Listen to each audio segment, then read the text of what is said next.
capek lauta itu lagi kan, gerecokin lagi kita udah tua, maunya kan pensiun seneng. Ke 10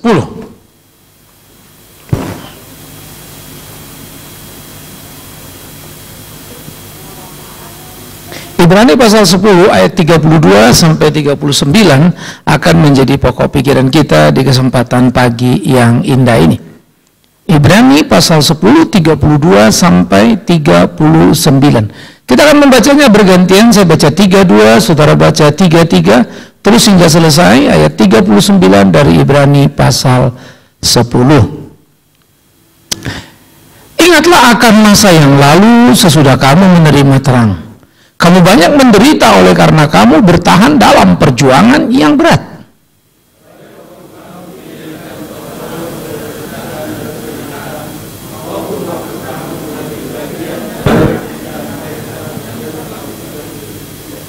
Memang kamu telah turut mengambil bagian dalam penderitaan orang-orang hukuman.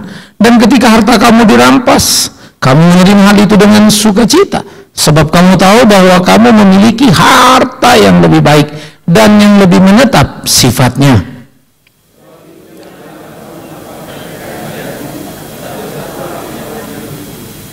Sebab kamu memerlukan ketekunan supaya sesudah kamu melakukan kehendak Allah, kamu memperoleh apa yang dijanjikan itu.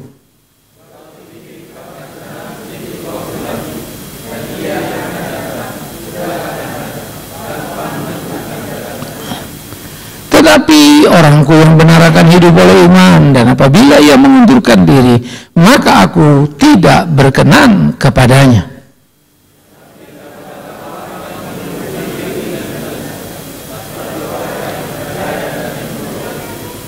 Saudaraku yang kekasih, pada waktu kita memperhatikan bagian ini menjadi sangat menarik.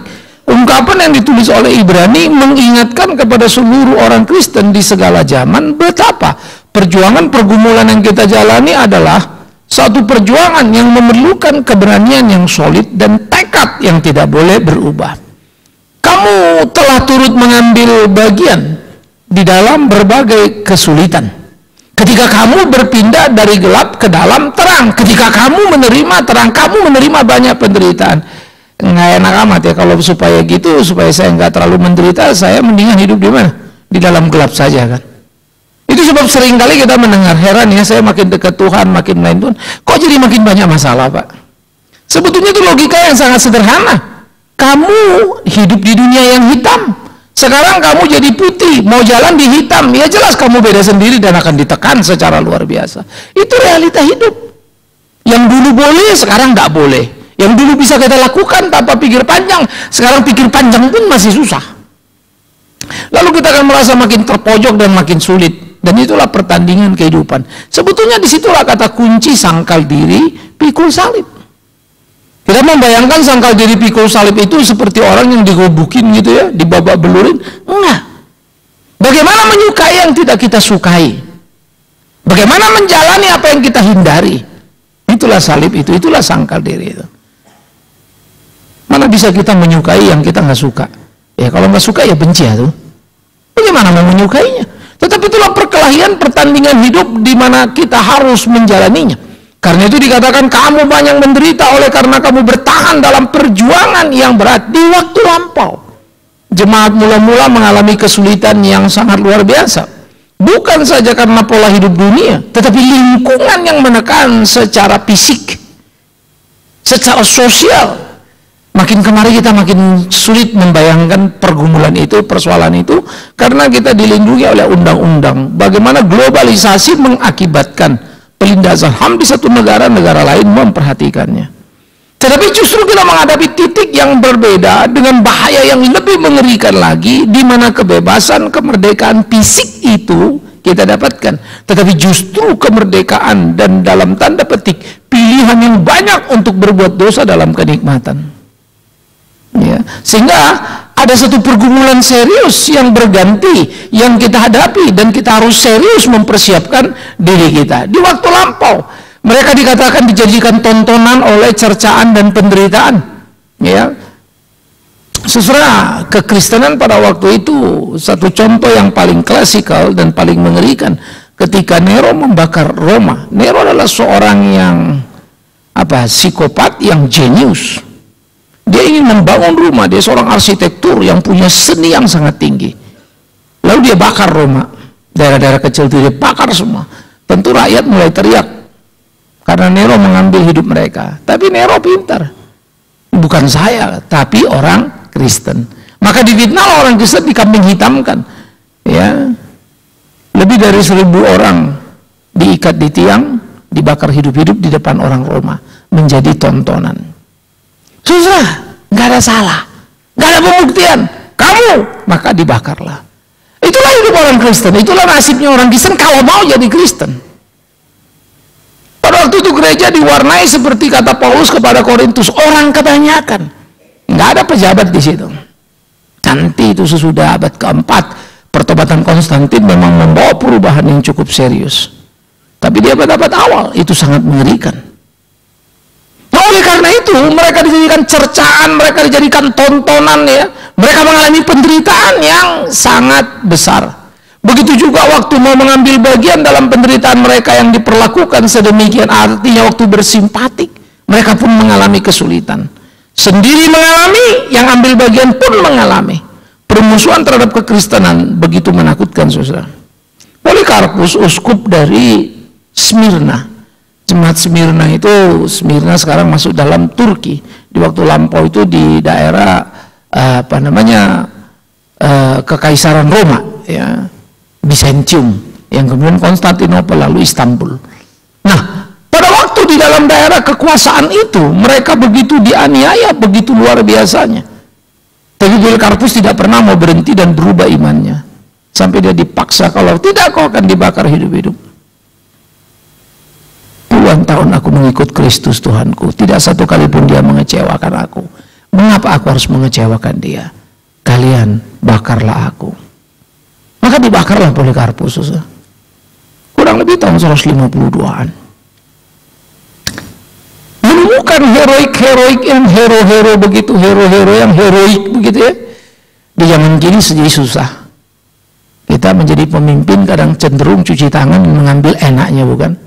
Maka semua orang berlomba-lomba untuk menjadi pendeta supaya mendapatkan seluruh apa yang menjadi keinginan hatinya itu. Terlalu sulit menemukan orang yang mengambil posisi lalu berani memberikan diri dan mengorbankannya untuk melakukan apa yang mesti. Saudara, ini perkelahian sengit. Inilah kehidupan pertandingan zaman. Maka kekalahan banyak pendeta bukan karena dia dilempari, karena dia tidak berani berkorban. Karena dia tidak berani untuk menjadi model dalam kehidupan. Dia lebih berani menikmati tawaran dan gaya hidup dunia ini. Ini perkelahian sengit kita. Ya. Karena itu, apa yang terjadi, walaupun jalan yang berbeda, tetapi sama, penyangkalan diri, pikul salib, itu menjadi gugatan dan tuntutan. Bagaimana orang Kristen di waktu lampau itu dijadikan tontonan, itu sangat menyedihkan. Mereka dijadikan tertawaan, cercaan. Bodoh, tolol, kenapa mau jadi Kristen? Ya. Lalu dikatakan apa? Ayat 34 gambarannya, ini gambaran saya bilang selalu, ya, waktu tahun 98 pada masa kerusuhan yang sangat pelik, banyak orang-orang Kristen, khususnya saudara-saudara yang Tionghoa begitu, dianiaya, dihabisi, disunter itu, ya. Lalu saya khotbah di satu gereja, ya. Dan saya khotbah ambil bagian ini, men-challenge mereka karena banyak yang kecewa. Why God? Saya sudah melayani, bahkan ada seorang majelis yang akhirnya rumahnya didatangin orang tanpa dia berdaya melawannya, dibersihkan, harus diangkat dan dia lihat. Ya. Yang tinggal ya cuma kami, Pak. Lemari suruh buka, berangkas suruh buka. Kalau saya lawan, hancurlah di rumah. Ada anak perempuan, ada anak. Kami udah ketakutan. Akhirnya apa aja buka semua. Habis sudah bersih. Orang keluar masuk, angkat semua. Mengerikan. Ya, rice cooker diangkat, kulkas kecil diangkat. Di depan mata di negara merdeka yang namanya Indonesia ini. Tapi di bawah kepemimpinan para pemimpin yang tidak bertanggung jawab. Mereka pikir mereka lolos, nggak akan. Saat waktu tangan Tuhan akan menghukum mereka. Tapi bagi rakyat, mau apa? Sedih. Dia majelis gereja, dia kecewa.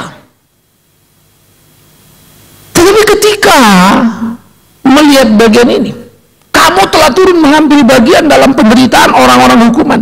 Dan ayat 34 itu ya, ketika harta kamu dirampas, kamu menerima hal itu dengan sukacita, sebab kamu tahu kamu memiliki harta yang lebih baik dan yang lebih menetap. Sikapnya enak membacanya tapi tidak enak menjalaninya. Orang Kristen di waktu lampau halal ngerampoknya itu, halal. Ada satu menteri dulu, doktor alumni ITB, tapi dodolnya setengah mati begitu ya. Saya jujur saja agak bengis-sengit terhadap pemimpin-pemimpin yang kurang ajar dan tidak bertanggung jawab. Membenarkan perampasan itu, dia bilang apa? Adalah haknya orang miskin, 2,5% atas harta orang kaya. Ya, satu waktu saya pernah tanya orang, saya bilang, kalau begitu bagus sekali, suruh rumah dia minta dijarah. Rumah dia kan nggak dijarah. Bilang mau dijarah rumah saya karena saya juga orang kaya. Kalau nggak ada yang menjara, saya mau menjara. Dokter bisa begitu pikirannya, cupet, sempit, mengerikannya. Itulah kalau kebencian dan kejahatan ada pada tiap orang, kecerdasan hilang dari sana. Tapi itu realita yang menyedihkan, saudara. Bagaimana dia petinggi negeri membenarkan keputusannya, membenarkan peristiwa itu kan menakutkan setengah mati. Dia cuma satu periode zamannya Habibie ya. Habibie turun, dia pun turun. Saya nggak kebayang kalau menteri gitu terlalu panjang ya. Rusak republik ini dibuatnya. Tapi kita memang mempersaksikan situasi-situasi pelik yang dialami. Ya. Tekanan-tekanan yang begitu luar biasa.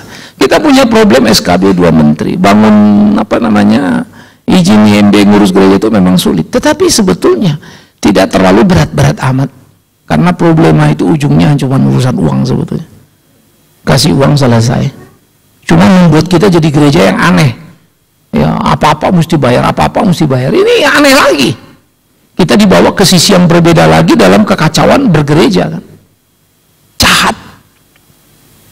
Tetapi sekali lagi tidak seberapa berbanding orang Kristen mula-mula. Jangan cengeng.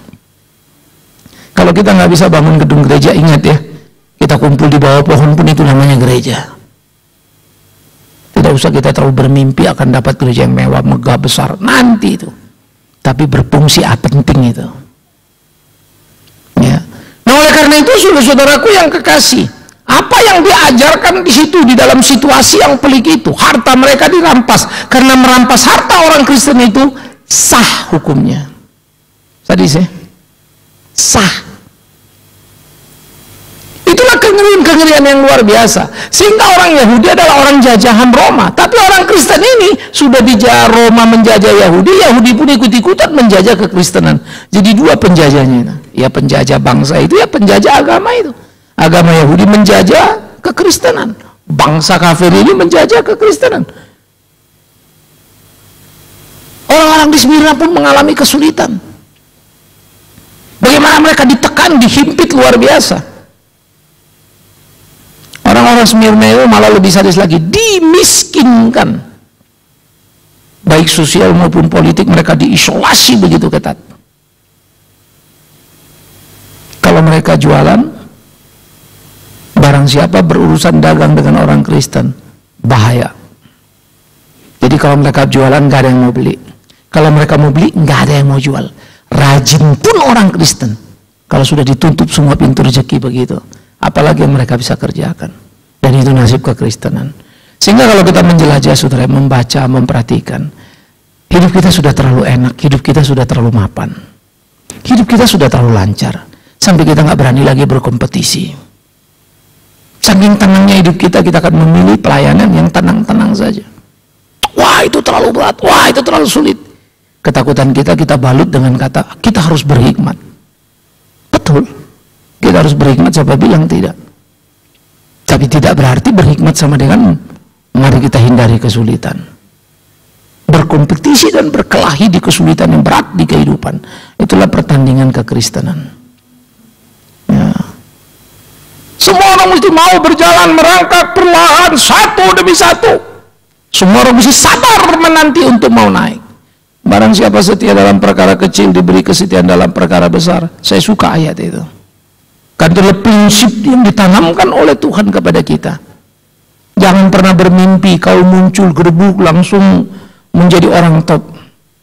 Maka percayalah, ketika kau muncul bisa jadi pengkhotbah lalu top, tinggal tunggu waktu yang pendek, pasti akan ambruk semuanya. Hidup akan berubah. Saya menemukan terubahnya bahkan kawan-kawan yang di luar dugaan sebetulnya. Sampai kita geleng-geleng. Duduk-duduk bareng-bareng diskusiin. Dia panggil saya abang, bang. Nanti kalau selesai saya akan bantu terus pelayanan abang. Saya di STT sudah memikirkan pelayanan dan sudah menjalankan. Ayo siap. Ceritanya ini kalau kita selesai bakal banyak tim, kan begitulah kebanggaan kita. Tapi apa yang terjadi? Selesai sekolah itu selesai pula lah visi itu. Habis di situ. Karena ketika dia mulai berurusan dengan gereja-gereja yang bagus, yang mapan, dia lupa semuanya. Dia tidak ingat lagi visi. Yang ingat adalah apa yang didapatnya di tempat di mana dia ada. Sehingga orang berpindah dari satu gereja ke gereja lain hanya memikirkan posisi yang lebih baik. Sama kayak orang pindah kantor, saudara. Orang di kantor saja banyak yang punya loyalitas. Di gereja itu udah miskin. Ya? Itu realita. Semua orang Kristen itu kan mencari kenikmatan apa yang bisa saya dapat ketika saya ada di situ. Keuntungan apa yang saya peroleh. Terlalu sulit orang mengabaikan dirinya. Terlalu sulit orang menomorduakan dirinya. Ini visi penting, misi penting. Oke, sistem mungkin salah. Oke, kita perbaiki. Tapi misinya ini benar nih. Itu dulu yang mestinya kita perhatikan. Sistem kita bisa perbaiki sambil jalan. Misinya benar ini. Oke, kita babak belur masuk ke situ. Tergulung dan tergilas. Dirampas sah. Bagaimana tidak menyakitkan jadi orang Kristen? Siapa yang mau jadi orang Kristen? Dulu saya nggak Kristen, aman. Iya kan ya? Rumah saya kagak ada yang ngerampok, jadi Kristen malah dirampok. Sah lagi, terbuka lagi. Ngapain saya jadi Kristen? Oleh karena itu saudara, apa yang membuat orang Kristen di waktu lampau itu tetap bersuka cita karena harta mereka dirampas? Pada waktu harta mereka dirampas, dikatakan apa? Karena kamu tahu kamu memiliki harta yang lebih baik dan lebih menetap sifatnya. Di mana? Di sorga sana. Kelihatan? Kagak. Ini persoalan lagi. Kapan saya bisa nikmati itu? Toh saya di sini. Problematik orang-orang modern karena kita sudah sangat berjiwa materialistik. Artinya semua kebahagiaan berukur materi. Terlihat, nyata, bisa dipakai, bisa digunakan. Kalau enggak itu bukan bahagia. Bahagia kalau saya punya mobil, bahagia saya punya rumah, bahagia saya punya deposito, bahagia mau kemanapun saya ada yang saya pegang. Sandang, pangan, papan menjamin hidup saya. Bagaimana saya bisa melihat sesuatu di balik sana? Itu harus kita gumuli terus dalam hidup kita. Saya suka sharing, saudara ya. Saya bukan, yang saya takuti itu bukan kalau satu waktu saya miskin. Bukan itu yang saya pikirkan. Yang selalu saya takuti adalah, dan saya berdoa untuk diri saya dan kalian doakan saya, supaya saya tidak tergelincir pada kenikmatan, kenyamanan. Karena di lingkaran saya itu semua. Ya. Persahabatan yang bisa baik bisa juga jadi malapetaka kalau salah melangkah. Ya. Gaya hidup orang yang bisa ditawarkan lalu saya bisa nikmati, yang bisa membuat saya terikat dan tidak lagi mau turun dari situ. Sehingga saya harus menyiasati hidup saya harus belajar berkelahi. Saya punya cara berkelahi. Ya, jadi kalau saya mau pergi misalnya ke sana, saya pakai sandal jepit, saya pergi jalan. Ya, jadi nggak usah kaget kalau satu waktu ketemu saya di Senen pakai celana pendek, lagi mau beli apa begitu. Saya cuma mau ingat bumi itu ada di situ. Saya bersyukurlah Tuhan percayakan Kalimantan, karena itu salah satu membuat saya membumi. Saya nggak tahu kalau nggak ada Kalimantan itu mungkin makin lama makin naik, lupa lah semuanya itu. Iris ya. Saya dicari orang. sampai saya terjebak. Karena itu saya membina persahabatan dengan orang-orang yang kita bisa makan bareng tetapi tidak hilang dalam nilai pelayanan yang murni itu. Tidak gampang. Kita mesti meng-create itu semua. Tak sederhana itu. Oleh karena itu memahami hidup Kristen itu sebab seringkali bilang, aduh beratnya setengah mati. Sulit. Emosi ini meletup-letup. Saya pernah marah setengah mati ketika ada orang fitnah saya. Sebetulnya begitu mudahnya saya seperti membalikkan telapak tangan, maafkan saya, dia masuk ke sel ya.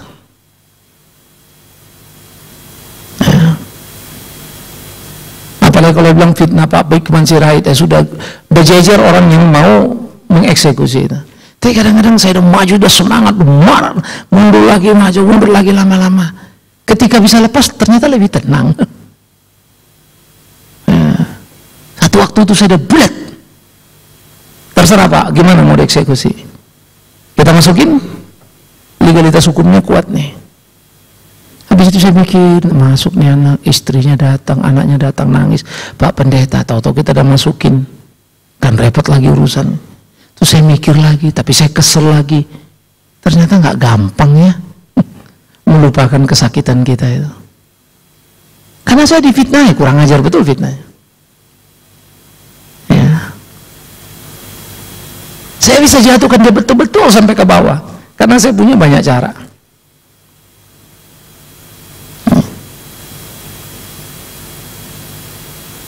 Karena itu saudara coba mulai terus berpikir, apa sebetulnya hidup ya?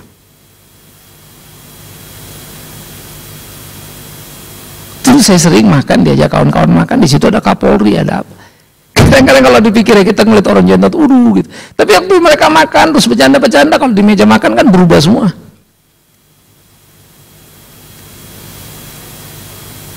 Tapi saya bersyukur pada Tuhan ketika tidak terpikir dan tidak tergiur memanfaatkan itu semua.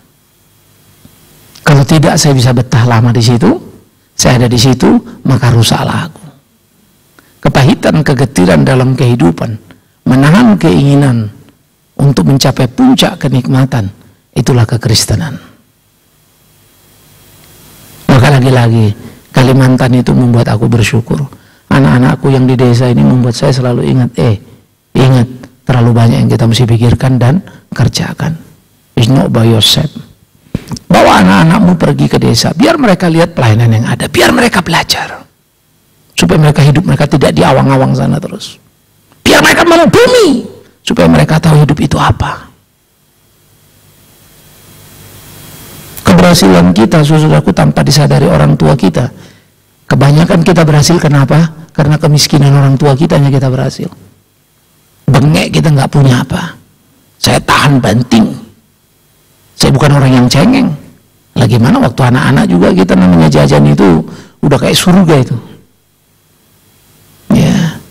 Janganlah zaman kita main bola barbur-barbur luka kaki itu ya.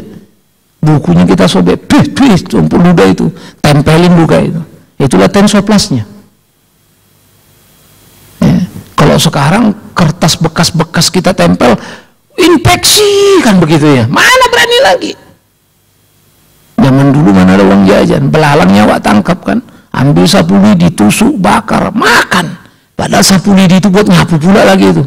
Ujung jajannya kita ambil, tapi kan bakteri sebetulnya itu. Kita telan sehat juga tuh sampai sekarang. Kadang-kadang pikir-pikir gila hidup kita dulu. Belalang itu manis loh, saya suka makan itu.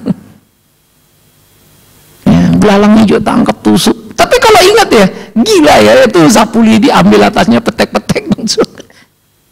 Kagak pakai lagi dibersih-bersihin pakai pisau, langsung saja. Hasilnya ini tambah pinter. Jadi makanlah belalang itu ya. Makan yang jorok-jorok itu dikit supaya pintar kalian anak-anak muda sekarang. Tapi anak muda sekarang, ini Mbak, Mas, Pak. Cengeng kali kalian ya. Susah maju. Walaupun ada, tak perlu manfaatkan. Yang bisa kerjakan sendiri, itu akan membentuk diri kita. Saya anak-anak di rumah selalu saya ributnya setengah mati. Kenapa sih kalau kerjaan sendiri? Kenapa mesti teriak? Kenapa mesti minta tolong ini, minta tolong itu? Saya sendiri belajar. Ya, kalau saya panggil dia bantuin saya ngurus taman, saya susah jongkok, baru saya panggil, ayo kamu bantuin. Jadi saya sering kerja sama mbak saya itu, mau nanam pohon kayak mau motong apa kayak, Pak ini kalau gini, jadi berdiskusi kita. Ya. Dan gampang buat saya nyuruh dia. Malah dia bilang, Pak jangan Bapak, ntar Bapak pinggangnya patah lagi, Pak jangan naik Pak, biar saya naik. Jadi lain dialognya. Ternyata ya, kepahitan, kegetiran guru yang baik ya, untuk keberhasilan kita. Maka kadang-kadang kalau kita pikir, saudara, kita dulu adalah orang yang tahan banting kuat. Ya, saya selalu berdoa anak-anak saya mentalnya belum ada seperti saya. Saya berharap satu waktu ada. Tapi saya pikir-pikir itu dosa saya juga. Karena mereka begitu lahir, sekolah, antar jemput soalnya. Bukan banyak mobil kita, tapi kita yang antar, kita yang jemput. Lupa aku, mestinya aku suruh jalan kaki itu. Jalan kau ke sana gitu ya, tulang keringat kau gitu, supaya mereka tahan banting.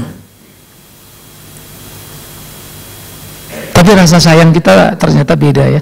Rasa sayang Tuhan itu, Tuhan sayang kita, sayang, tapi dihajar loh.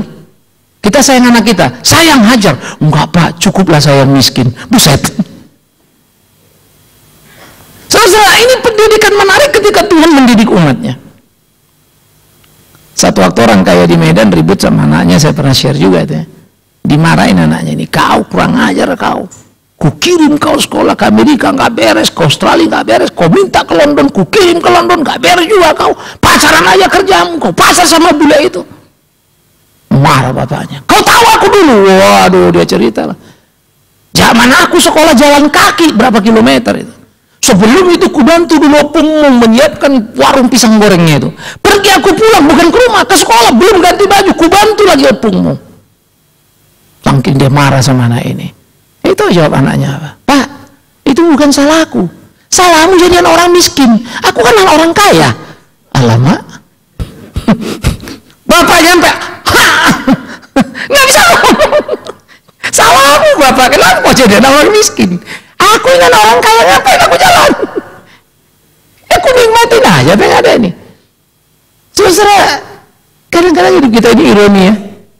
Kita berjuang berhasil untuk merusak anak kita. Ya, saya harap anak-anak muda di gereja belajar ya. Perhatikan kalian hidup itu. Ya, karena nantinya kami orang tuanya akan matinya semua ini kan. Yang tinggal kalian. Kalau kalian nggak tahan mental menjalani rumah tangga itu mau kayak apa? Bonyok semuanya. Tapi sebaliknya, kalau kalian tidak belajar sungguh-sungguh, keberhasilan materi mudah dicapai. Tapi kemampuan batin yang menikmati hidup itu yang sulit. Anak-anak cenderung lebih pintar dari kita orang tua. Ya, anak-anak saya rata-rata lebih pintar dari saya. Apalagi dalam hal bahasa, dalam banyak istilah. Ya, apalagi kalau sudah bicaranya dunia internet, saya manusia paling gaptek. Ya. Mereka semua bab semua anak-anak biasa kan begitu ya. Tetapi lagi-lagi yang saya katakan, soal mental menikmati hidup itu beda setengah mati. Sulitnya nggak ada sekolahnya itu. Sekolah mental itu nggak ada, saudara. Sekolah intelektual itu banyak. Sekolah moral itu nggak ada, karena moral nggak bisa diajarkan begitu saja. Dia memerlukan role model. Oleh karena itulah apa yang dilakukan Tuhan terhadap gerejanya sama seperti ayah mendidik anak, tapi ayah yang bijak. Dikasihnya kita makan, dicambuknya itu. Ya, itu ayah bijak. Papat pukul, kau makan. Besok anaknya tahu, iya ya, untung dipukul jadi makan sayur. Udah makan sayur ternyata sehat loh. Ya. Kita didik. Saya dulu ada beberapa anak kan 1, 2, 3. Yang pertama kita atur begitu, kedua masih, ketiga juga kita sudah agak lengah ya. Dulu anak-anak saya pegang sapu lidi, makan sayur itu. Kalau mamanya suruh makan kan nggak mau. Saya pegang sapu lidi. Kau makan apa sapu lidi? Terserah. Makan tidak ada sapu lidi, nggak makan sapu lidi. Dan kalau anak saya semua saya pecut dari biasa. Makan nangis-nangis saya sentil kuping, duduk. Itu militer banget. Sekarang kan saya jadi bapak yang baik. Anak saya rada-rada sekarang ya. Ngelawan bapaknya dari mulai. Dia pikir ini tentara sudah pensiun gitu. Tetapi memang ini apa ya, seni mendidik itu tidak gampang ya. Karena itu itu saya bersyukur pada Tuhanku yang hidup itu. Dia mendidik kita itu luar biasa loh. Tepat sekali porsinya. Tidak ada pencobaan yang melebihi batas kemampuan. Beda dengan aku. Kalau aku lagi marah, aku pukul anakku, tergantung lagi emosi apa enggak. Kalau lagi emosi, double itu sakitnya itu. Jadi sudah bukan lagi mendidik kan. Sudah menumpahkan amarah, itu tidak sehat juga. Jadi melepas itu kok ya susah amat. Sulit. Sehingga dalam mendidik itu selalu ada salahnya. Tapi Tuhan tidak. Tidak ada pencobaan melebihi batas kemampuan. Tuhan, kenapa hartaku dirampas? No, anakku. Itu akan memahami arti iman itu. Luar biasa, saudara. Sehingga hidup mereka di dalam pergumulan kesaksian bagaimana mereka bertekun di dalam keimanan itu sangat luar biasa. Karena itu dikatakan, janganlah engkau pernah melepaskan kepercayaanmu sekalipun kesulitanmu. Sangat luar biasa. Anakku, jangan pernah kau lepas imanmu. Sekalipun kesulitanmu luar biasa. Karena imanmu akan membawa engkau mendapatkan upah surga. Tidakkah kita berkeringat untuk mencari sesuap nasi kita? Tidakkah kita bekerja keras untuk mempertahankan hidup kita? Tidakkah kita bekerja ekstra untuk mendapatkan kenikmatan ekstra kita? Yang kalau kita pikir-pikir, kita cari banyak, kita kumpulkan banyak, akhirnya yang kita makan nggak banyak juga. Ya, kemarin kita guyon-guyon, ingat dulu kita Pak cari makan jungkir balik. Gimana mau makan ini? Gimana? Itulah doa kita, bekerjalah kita jungkir balik. Sekarang sudah kita tua, bukan gimana mau makan ini, karena sudah dilarang, ini nggak boleh makan, itu nggak boleh makan, pusing pula lah kepala ini. Untuk apalah dapat uang ini kan? Itu tak boleh, ini tak boleh. Karena banyak larangan. Jadi sebetulnya apa yang saya kerjakan dulu buat apa ya? Miris juga ya. Kita makin tambah umur, perut kita juga mengecil dengan sendirinya sebetulnya ya. Makan kita juga berkurang pasti. Otomatis. Karena tubuh kita, tulang kita juga turun. Kita makin pendek. Saya hitung kemarin saya udah turun 2 cm. Dari 172 jadi 170 kemarin. Beneran lo turun. Ya, kecenderungan itu semua kita. Makan saya udah gak bisa terlalu banyak. Tapi memang ada terjadi gradasinya. Pengen pun pengen, masih mau masih, tapi udah over capacity, udah nggak bisa lagi nampung itu. Kalau habis itu kita paksakan juga, saking enaknya itu makanan, bengah itu, mau ngapas pun susah kan. Jadi ujungnya makan nikmat itu adalah sengsara. Mendinganlah nikmat tanpa sengsara kan begitu. Terpaksa lah kita batasin. Miris ya. Tapi kita seringkali tidak bijak. Bahkan kita mendidik diri kita pun kita tidak bijak. Kita mendidik anak kita, kita kurang bijak. Tetapi Tuhan kita mendidik kita luar biasa. Kadang-kadang kita bilang, Tuhan kok tega kasih saya beban begini. Kadang-kadang kita mikir, Tuhan kok tega. No. Selalu ada apa yang mau didesainnya. Hanya saja memang persoalan kita. Dia Maha tahu apa yang akan terjadi nanti, tapi kita tidak tahu. Karena itu dia katakan, jangan kau lepaskan imanmu. Karena besar upah yang menantinya. Di surga? Enggak. Di dunia juga. Apa upahnya? Kemampuanmu menikmati kebahagiaan hidupmu. Itu upah lo. Enggak semua orang bisa menikmati kebahagiaan hidupnya. Ada banyak orang lebih kaya dari satu orang. Tapi yang kaya ini rasa pusing terus. Yang miskin ini malah kayaknya hidupnya enak aja terus. Kita sampai iri ingatnya gitu ya. Saya suka bilang bukan? Kita pergi ke restoran fine dine, orang makan enak juga. Ya, kita lihat tukang beca itu makan nasi dari warteg, sama tempenya dia makan sama cap. Udah makan itu kayaknya apa? Udah kaki bersila, lupa dia hidup di republik ini. Wah, tangan nggak pakai cuci lagi. Pokoknya basah dikit sudah kan gitu. Masuk semua. Narik dia beca itu kuat kan? Awak makan fine dine, besok suruh jalan aja udah ngos-ngosan. Mendingan tukang beca lah. Kalau udah begitu kan, masih bisa dia lari ke sana ke sini makannya nasi tempenya. Kadang-kadang kalau kita pikir ya, cara Tuhan memberkati banyak orang itu luar biasa. Yuk kita lihat yuk, mungkin harta kita nggak sebanyak harta orang itu, tapi bahagia kita itu. Tapi jangan sampai orang itu lebih kaya dari kita, tapi lebih bahagia pula lagi dari kita. Itu namanya sudah miskin, susah, sengsara kau. Nah, itu sempurna namanya penderitaan itu ya. Jangan dong di situ. Nah, karena itu mari kita meng-create hidup kita. Karena apa? Dikatakan kau harus terus bertekun di situ karena tinggal sedikit, bahkan sangat sedikit waktu lagi. Dan iya, Tuhan itu akan datang. Sudah akan ada. Tanpa menangguhkan kedatangannya. Tapi berapa sedikit nyampenya sih? Ini ditulis 2000 tahun yang lalu. Yang nulis sudah mati, yang baca sudah mati, tapi Tuhannya belum datang juga. Disitulah dekatnya dia ketika dia akan menjemput kita. Sekarang kau kembali dari dunia itu. Umur 70-80 kata Musa, lebih dari itu juga sudah kesulitan. Mau apa yang kita uber? Ya. Oleh karena itu saudara-saudaraku yang kekasih, perjalanan hidup kita ini adalah perjalanan pendek. Karena itu kalau perjalanan yang pendek kita tidak mampu bertahan untuk mendapatkan upah kita, bodoh sekali. Kecuali perjalanan panjang kali ya, pendek kok. Coba kita hitung, saya selalu akan ingatkan kita. Berapa umur kita? 23, 24 selesai kuliah. Yuk kerja 2, 3, 4, 5, 6 tahun tergantung kerjaannya. 28, 26, 27, 28, 30 merit. Ya, lalu punya anak. Nggak berasa ya. Habis sendiri, selesai kuliah, ngumpulin duit. Oh enak, kawin. Begitu kawin, buset, gue tau gini gue kagak kawin dah.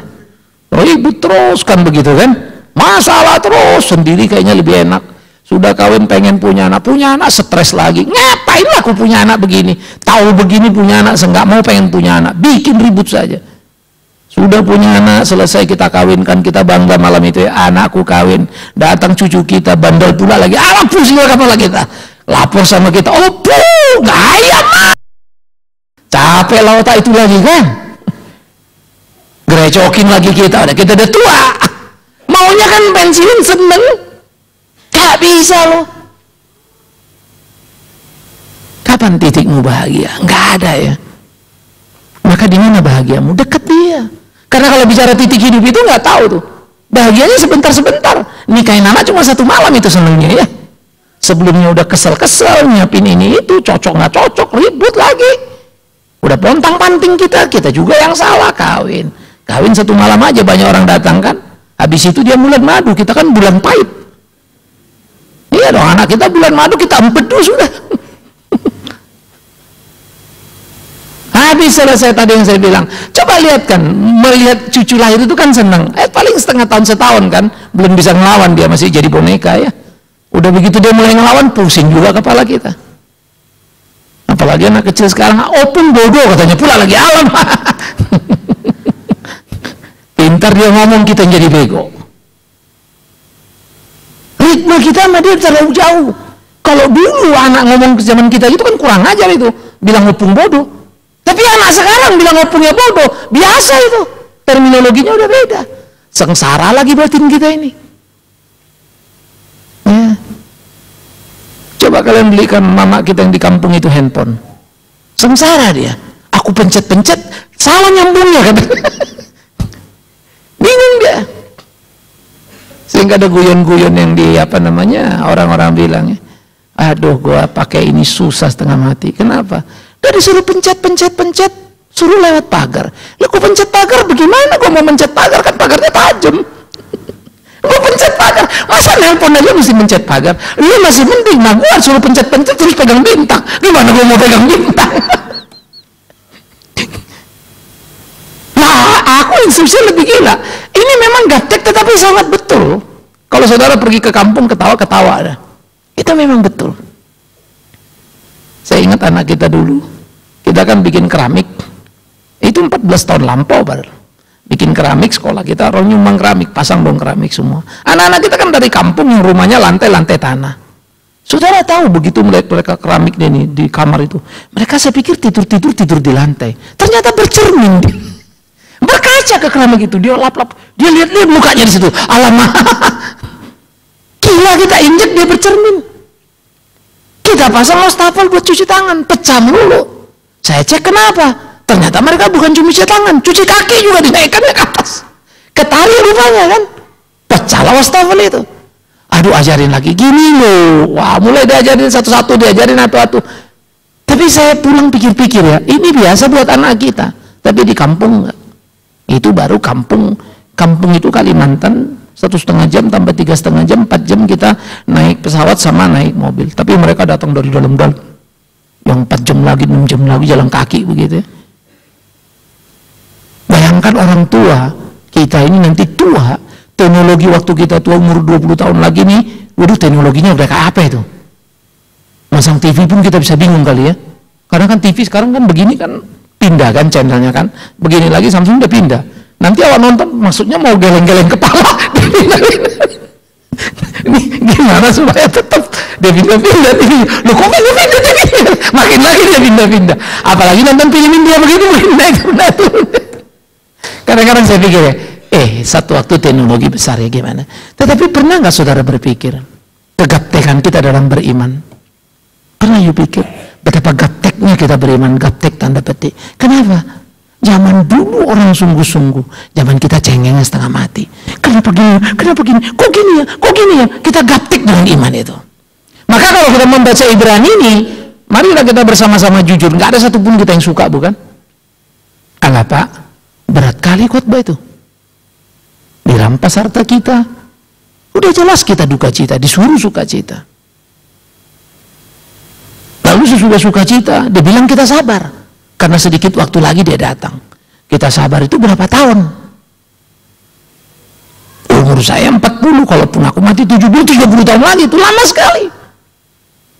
Tetapi dia katakan, tetapi orangku yang benar, perhatikan kalimat ini. Orangku yang benar akan hidup oleh iman. Dan apabila dia mengundurkan diri, aku tidak berkenan padanya. Lalu kita mulai mikir ya, orangku yang benar akan hidup oleh iman. Kalau dia mengundurkan diri, aku tidak berkenan. Tetapi ini tidak boleh berhenti 38. 39-nya. Tetapi kita bukanlah orang yang mengundurkan diri dan binasa, karena kita adalah orang pilihan yang sudah dipilihnya. Artinya, orang yang sudah dipilih itu menetap di dalam pilihan Tuhan itu. Kualitas hidupnya akan tampak. Kalau ada orang maju, sudah pelayanan tapi hilang lagi, memang itu adalah orang yang tidak pernah dipilih. Namanya si Yudas. Kau tidak begitu. Kau yang benar akan bertahan terus. Kalau ada yang masuk dalam pelayanan lalu hilang, hanya satu. Karena kau tidak benar. Nah itu dua Tuhan Yesus di Yohanes 17. Semua yang kau percayakan ku jaga, kecuali dia yang ditentukan binasa, menunjuk pada Yudas. Nah oleh karena itulah saudara-saudaraku, kita adalah orang yang percaya, dan kita adalah orang yang beroleh hidup. Kalau hidup yang kekal diberikannya, mengapa susah bagi kita? Hidup susah di dalam hidup yang sementara. Perhatikan kalimat saya. Kalau hidup yang kekal sesudah kematian itu diberi hidup kekal unlimited, apalah susahnya hidup limited dalam kesulitan? Toh sulit-sulitnya kita juga tidak melebihi batas kemampuan. Toh sulit-sulitnya kita juga adalah bagian dari seni hidup, menikmati kebahagiaan. Saya selalu ingatkan saudara-saudara, tidak akan pernah nikmatnya segelas air kalau kau tidak berani haus. Tidak akan pernah tahu nikmatnya sepiring nasi kalau kau tidak berani lapar. Berbahagialah kalau kau bisa lapar, berbahagialah kalau kau bisa haus. Itu sebab Tuhan adil. Ada orang kalau haus mau minum teh, dia minum teh, pergi dia ke mulia, burn 50-75 ribu dia tanda tangani. Lalu orang pergi ke warung Padang, ternyata cuma 3 ribu. Dia makan di warteg, free loh. Tehnya beda Pak, maafkan aku. Tidak ada teh yang lebih enak dari teh yang lain. Yang ada itu lidah yang bisa menikmati teh itu. Perhatikan, lidahmu yang jadi penting terhadap teh, bukan teh merek apa dan dari mana itu. Lidah ini, suasana batin ini. Saya sering karena anak-anak pergi, ada teman anak PA gitu, pergi sana beli ini. Wah ini paling mahal Pak, wah ini paling keren. Di Jepang ini biskuit paling luar biasa Pak, bla bla bla. Wah itulah cerita. Number 1 in the world, itu istilahnya. Public man special kita beli. Ya elah, cuma 1 bijinya dia, packingnya 1, rapinya setengah mati. Ini mahal packingnya dari isinya kali. 1 duit berapa? Segini. Ampun. Begitu kita makan, maafkan aku saudaraku. Lebih suka aku makan dolung-dolung. Tahu dolung-dolung? Itu makanan khas Batak, itu dipukul-pukul begitu itu. Saya lebih suka makan itu daripada biskuit ini. Please, lidah. Gak mahal itu gak selalu enak kan? Begitulah hidup kita. Waduh susah lu, kasihan lu. Tergantung iman. Kau yang bilang dia susah, dia gak susah. Kau bilang si Ayub sengsara, si Ayub tidak. Malah dia bilang bertemu dengan Tuhan, dia di kesusahannya itu. Yuk, iman kita itu kita lempangkan, iman kita itu kita luruskan, iman kita itu ke arah yang benar, supaya kita tahu menikmati hidup yang Tuhan beri, dan kita berkata, terima kasih untuk sukaku, tapi terima kasih juga untuk dukaku. Kau tidak salah ya Tuhanku. Disitulah iman kita berpegang, berpijak, dan terus kita melangkah dalam kehidupan. Selamat menikmati hari-hari hidup yang beriman, dan bertekunlah, karena dia akan datang dan akan menyebutmu orang yang berbahagia, karena kau orang yang setia. Amin. Kita berdoa. Kita ambil waktu teduh sejenak. Mari kita berdoa untuk pergumulan-pergumulan kita, persoalan yang kita hadapi, supaya semua boleh berjalan seturut dengan kehendak Tuhan. Terasa menyakitkan, tapi kemudian kita melihat pertolongan dan kebahagiaan yang Tuhan berikan. Kita punya pikiran 1001 cara menjalani hidup ini, tapi kita lupa di 1001 cara kita mungkin tidak satupun cara Allah. Karena itu ketika dia memberikan berbeda dengan cara kita, jangan kita marah. Belajar mengerti kehendaknya. Tapi belajar mengerti kehendaknya memang tidak mudah, karena sifatnya dan sifat kita berbeda. Karena itulah kita belajar pula menaklukkan seluruh sifat dan keinginan kita pada apa yang dia mau, supaya hidup kita berkenan padanya. Ya Tuhan, di tengah pergumulan kehidupan yang kami jalani, ajar kami tetap beriman teguh padamu. Memandang gerejamu mula-mula, saudara kami di dalam iman yang penuh. Penderitaan, kesakitan yang mereka alami, rampasan terhadap kekayaan yang mereka kumpulkan secara sah, tapi dianggap legal ketika dirampas orang-orang yang tak berhak. Gerejamu mula-mula ketika menjadi sendiri dikucilkan, dicercah, diejek karena keimanan percaya padamu. Tapi mereka tegar. Mereka jalani pergumulan sulit.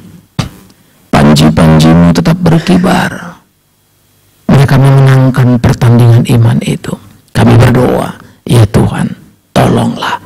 Supaya kami pun di zaman kami, di situ usia kami tetap berpegang pada kebenaran firman-Mu, berjalan di jalannya, supaya kami mampu menikmati makanan mahal ataupun makanan murah, supaya kami mampu menikmati tidur beratapkan langit atau tidur punya atap di rumah, supaya kami mampu menikmati kala suka ataupun duka itu tiba, tapi di semuanya iman kami bertumbuh ke arah-Mu. Tuhan, terima kasih untuk tiap apa yang Tuhan sudah percayakan kepada kami dalam hidup kami. Ajar kami bertanggung jawab atas semuanya untuk hidup menyenangkan hati-Mu. Kami serahkan hidup kami ke dalam tangan-Mu, tuntun pimpin dalam cinta kasih-Mu. Demi Yesus Kristus yang adalah Tuhan dan Juru Selamat kami hidup, kami berdoa, kami bersyukur, dan menyerahkan hidup kami, jemaat-Mu, gereja-Mu ke dalam tangan-Mu. Amin. Kita bangkit berdiri saudaraku yang kekasih, dan kita akan bersama-sama mengikuti